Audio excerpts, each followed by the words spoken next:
और समय भी महाराज जी ने बताया, देखो 11:40 का अपना कार्यक्रम खत्म करो। और बहुत अच्छी अच्छी बात बताई। मैं तो बस एक ही बात बताऊंगा, जो सुनी है ना उसमें हजम कर लो। यूं नहीं है कि जाते समय जो है ना अपना बढ़िया पूरी नुक्ति उक्ति खा खुआ करके बढ़िया बूंदी खा के बोले गुरु जी तेरा तुझको अर्पण क्या लागे मेरा, ऐसा न हो। तो जो है अपने जीवन को सार्थक बनाने का यही तरीका है कि जो हम सुनते हैं ना उसको जीवन में उतारना शुरू करें।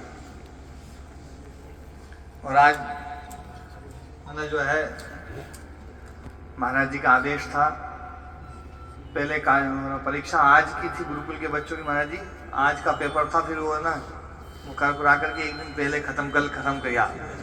मन की भैया जो है ना मन की 31 तारीख को तो वहाँ चलना ही चलना है ना जो है। तो कल ही पेपर खत्म हुए बच्चों के।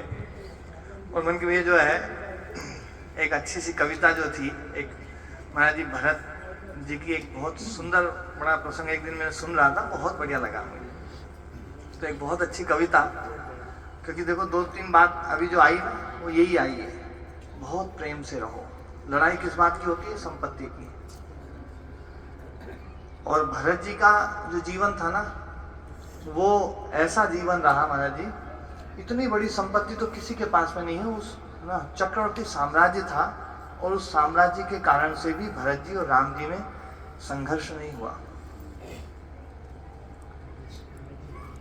हमारे जीवन में घुटन भी तभी होती है। देखो बहुत गजब की बात बताई है, घुटन, टूटन, शोषण, प्रदूषण, इससे मुक्त हमारा जीवन, परिवार, समाज और ये पर्यावरण रहे।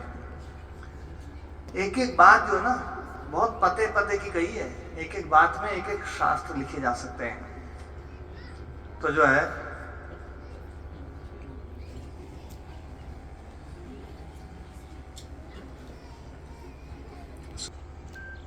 हमारा जीवन, हमारा परिवार, हमारा समाज, हमारा पर्यावरण, ये सब बहुत अच्छे प्रकार से रहे।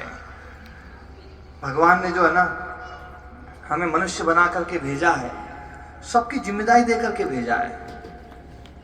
कितने जीव जंतु हैं, उनमें सब में सबसे बड़ी जिम्मेदारी किसके ऊपर है? किसके ऊपर है? क्या गधे के ऊपर है क्या? ऐसे धीरे से बोल रहे हो, मतलब जो है ना यूं बता दो तो गधों को बोल दें, बोले भैया अब तुम ही संभालो दुनिया को, ये किसी काम के नहीं रहे। सबसे ज्यादा जिम्मेदारी इंसान के ऊपर, और इंसान जो है अपनी जिम्मेदारी को सही से नहीं निभा रहा है। व्यक्तिगत जिम्मेदारी भी सही से नहीं निभा रहा है। शरीर को ठीक रखना, शरीर को स्वस्थ रखना, मन को प्रसन्न रखना, तनाव मुक्त रखना, परिवार को अच्छे से रखना, जो तुम्हारा ओहदा है परिवार में उस ओहदे का ध्यान रखना। मैं तो एक ही बात कहता हूँ, परिवार महाराज जी बिल्कुल सही हो सकते हैं यदि बड़ा आदमी बड़ा बन जाए और छोटा आदमी छोटा बन जाए। छोटा बड़ा बन करके दिखाता है और बड़ा छोटा बन जाता है, उसके भीतर जो है ना वो बड़प्पन का भाव ही खत्म हो जाता है। भगवान राम और भरत जी का जो प्रेम आज लाखों वर्ष हो गए और आज भी गाया जाता है, वो इसलिए गाया जाता है कि भगवान राम बड़े थे तो बड़े बन गए, इतने प्रसन्न हो गए कि मेरे भरत को राज्य मिलेगा, मेरे भरत को, ओह कितने प्रसन्न। और भरत जी जो छोटे थे वो छोटे बन गए, बोले छोटा को राज्य कब से मिल गया? ये परंपरा कैसे शुरू हो गई? रघुकुल में तो ये परंपरा ही नहीं थी, और मां ने अन्याय किया है। और वो कैसा भाव रहा, वो जो है ना एक कविता जो है आप लोग भी सुनना, उसके बाद में जो है ना हमारी चर्चा थोड़ी बहुत करेंगे, है ना। जो है एक बार भी आता है, अयोध्या का पूरा दृश्य बदला हुआ था। जब अयोध्या में ननिहाल से जब भरत जी आए थे तो महाराज जी वहां का प्रसंग एकदम, अयोध्या बिल्कुल कांतिहीन है ना, शांतिहीन, और अयोध्या बिल्कुल एकदम श्रीहीन हो गई थी। प्रभु श्री राम चले गए थे और ऐसी स्थिति में जो है ना, ये रामायण का एक बड़ा अच्छा अद्भुत प्रसंग है। रामायण एक अद्भुत काव्य है, उसका एक छोटा सा प्रसंग है। हाँ पर मन रहता कुछ रीत रीत, मामा से कहे कुमार भरत